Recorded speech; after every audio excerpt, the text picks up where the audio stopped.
I think at the end of the day, we've got three main goals as wedding photographers, as storytellers. We must tell the story. We've got to capture moments at weddings, but we've also got to be able to create moments as well. Because it's not every day that our clients are just, beautifully falling into position, in beautiful light, in beautiful poses and all the rest of it, even though they think that they can. Do you ever get that? Yeah? I often have brides come to me and they say, "Oh, Ryan, we just want everything natural, just like what's up on your wall." And you have to giggle a little bit and say to them, "Well, there's some help and in that shot from me in terms of lighting and directing and all the rest of it. But at the end of the day, there's a really beautiful, natural moment within all that." So we've got to be able to do all of those three things really, really well. If you think about wedding photography though, who would agree, and hopefully you will if you're a wedding photographer, who would agree that wedding photography is one of the toughest jobs in our industry? Yeah? It is, isn't it? Yeah? And hopefully, well, yeah, you can. Yeah, absolutely. Hopefully the people at home are agreeing as well. But if you think about what a wedding photographer has to do on a wedding day, we've got to be every type of photographer, don't we? We start the day being product photographers, if you think about it, because we shoot details. Yeah? And then we're fashion photographers because we're shooting gowns and beautiful people in suits and all that sort of thing. Then we're family, portrait photographers. If they've got flower girls and page boys, we're children photographers. We get to the reception, we become architectural photographers. We get through the church and the reception, we become reportage or documentary photographers. We're all of these photographers combined into one. So it is pretty daunting, isn't it, out on a wedding? And the thing about weddings is that we only get one chance to do this. Yeah. There's no second chance. There's no going back to do it again. Yeah? So we've got to be all of these things. And these three things in particular, telling the story, capturing the moment and creating the moments is what we're going to focus on right now. So. Absolutely. Yeah. Absolutely. I guess, as you can see here on the screen, the most important aspects of wedding photography are expression and capturing the decisive moment, when to press the shutter. Okay, so, after working for many years as a wedding photographer, there are certain photos that you can capture week in and week out, but you need to be in tune with these things. So my love, I guess, for reportage style photography began when I first started photography. My idols were the likes of, Henri Cartier-Bresson. I used to love street photography. But I also was a freak about, fashion photography. I loved the likes of, Mario Testino and, Richard Avedon and so on. Okay, so these were the guys that inspired me. So the funny thing was that back when I first started, you were either a PJ photographer or you were a posy photographer. And you couldn't be both because you were frowned upon either camp, right? So, he's PJ. He doesn't know how to use light or pose. He's a posy photographer. He doesn't know how to capture moment. Well, I said, I don't agree with that. I want to be both. Okay, I want to be able to capture moments when they're there, but also have the ability to create above and beyond what just being a PJ photographer can be. So it's about incorporating both. At the end of the day, though, the amount of what I do at a wedding really depends on the couple that I'm photographing. Some couples love that natural capture the moment style, not a lot of directing. But then there are couples that really hate that and they want you to meticulously place them in every single shot so that, they get that look that I guess is on our websites and through our work. Yeah. I think the word for it, which we use to our clients as well, is balance. I think there needs to be that balance throughout the entire coverage. And that's what we try and really concentrate on. So absolutely. Show some images, I think. Yeah, absolutely. Yeah.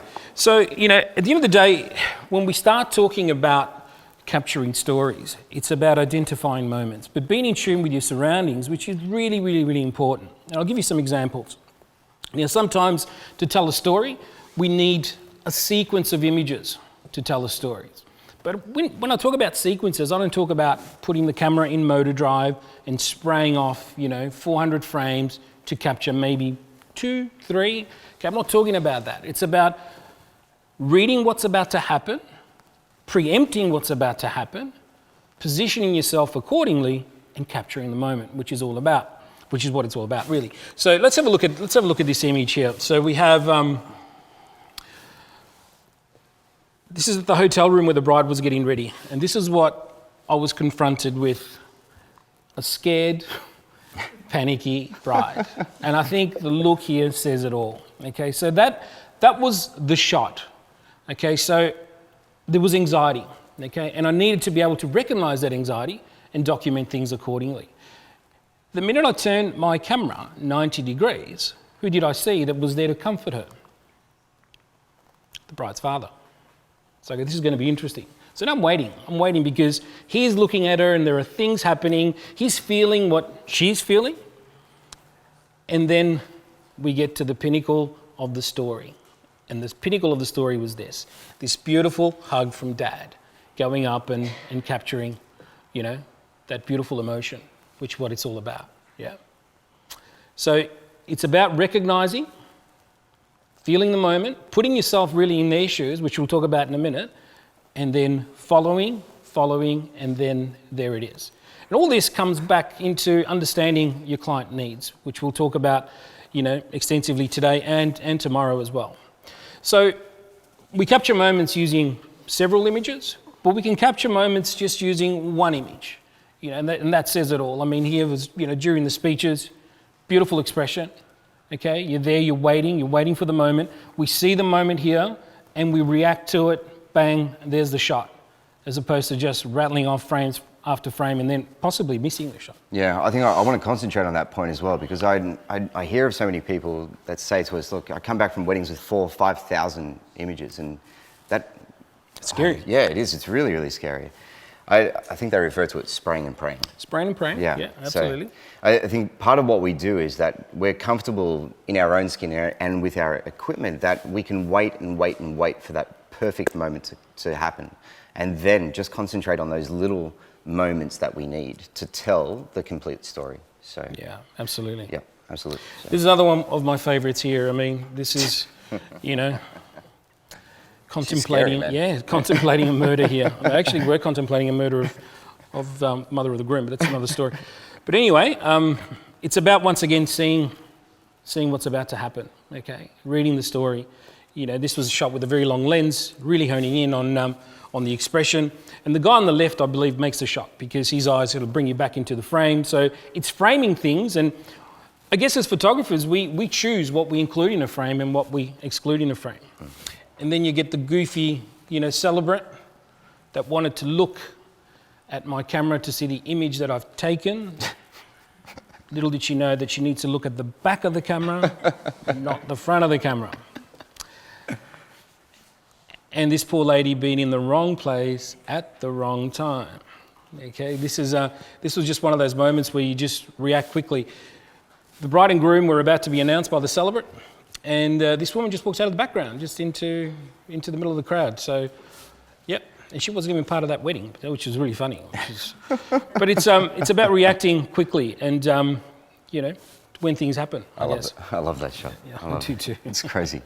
I think sometimes, though, we've got to be able to just help the moment as well.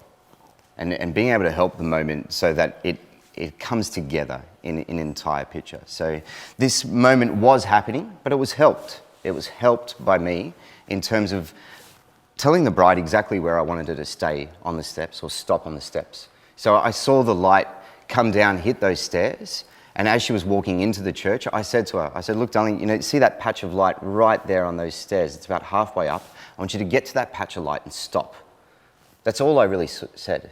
As the girls went up, they were trying to fix the gown for the bride and for me, basically for the shot. And just off to the side there, Dad's sort of having a moment just by himself, reflecting on everything that's happening. She's just about to walk in, but it ties that entire story together. So we've got to be able to just help these moments along slightly as well. Yeah, absolutely. Kids are an incredible source of inspiration at weddings, and this really depicts kids at weddings. Boys and girls, two very different camps, two very different thoughts, of behaviour, I guess. Little girl not being impressed, and of course, little boys just, being little boys. Yeah. But once again, it's about being ready and preempting what's about to happen. Yeah, and this is preempting, I guess. For me, I knew something would happen around the bridal table, and you could very easily see this shot as you were walking up to the reception. You saw this moment sort of being created in front of your eyes. It was just being ready in a time and place of when it's going to happen. So I often say to people, it's like, people call me sometimes lucky. Oh, Ryan, or Rocco, you're really lucky, man. You know, extremely lucky. These things happen in front of you, Sure, and sure, you have a good camera. Yeah, I've got a good camera. Yeah, so you must be able to get these shots all the time. It's a bit like saying, like, was Pele the best, soccer player in the world? And was he lucky just to score all those goals? Probably not. He probably knew where to be so that he'd get past the ball and get goals really easily, right? Same here. I want to be in a position where I know something is going to happen. This was around the speeches time. There was going to be toasts. So I positioned myself outside of the reception and waited for the toast to happen. Pretty much. I mean, we're there to tell a story. So as an author, I guess, uses words to tell the story. Photographers, we use pictures. And at the end of the day, we're not there to just produce pretty pictures. It's more than that. We are there to, memorialize events. Yeah. A major event in a couple's life, which is, the wedding, I guess. Yeah. And because we're working with real people as well, yeah? They're not models, they're not, people out of Vogue. They're real brides and grooms. That's what we shoot all the time. We still shoot 60 weddings a year each.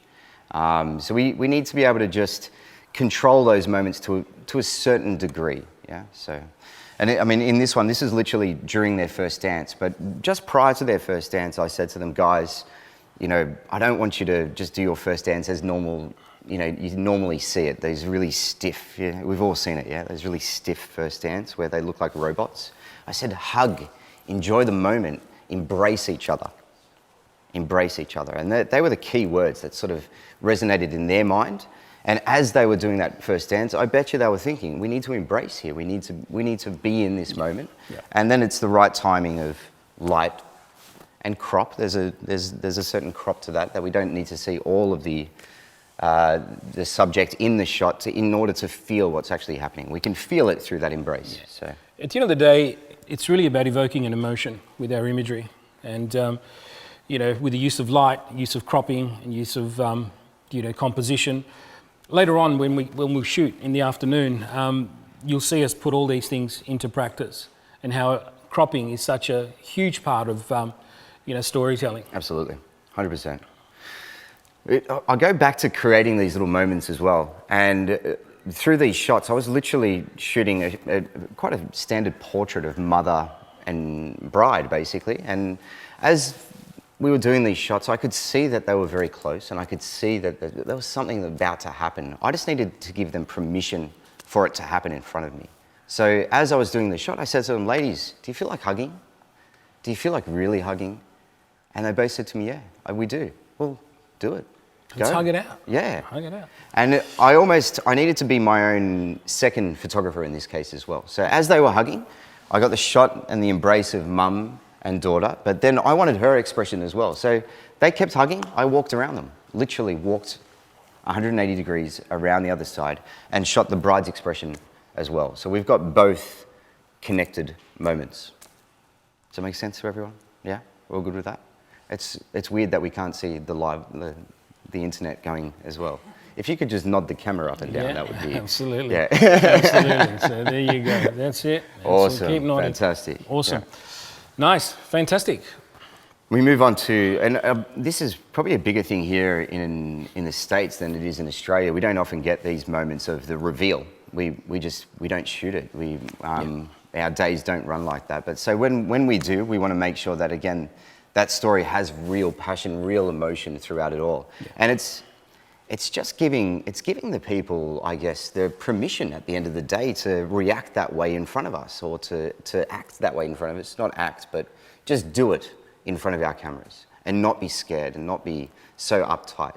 And I think that's how mostly to do with how we relate to people as well. So yeah, absolutely. Yeah. And one of the things that we communicate with our couples is very simply that unless we tell you to do something, just be yourself. Yeah. Okay. So don't freak out just because I'm standing next to you with a camera. Okay. So unless we tell you, just keep on being yourself. And if we need to, to change things or orchestrate things in any way, shape, or form, we will communicate that with you. Okay. We're not going to be there just because I've got a camera in my hand doesn't mean that you need to freeze and, oh my God, there's the photographer there, and then we need to take the photo. It's not about that. Yeah. Okay. So giving them permission, as Ryan said, to be themselves, which is very, very important.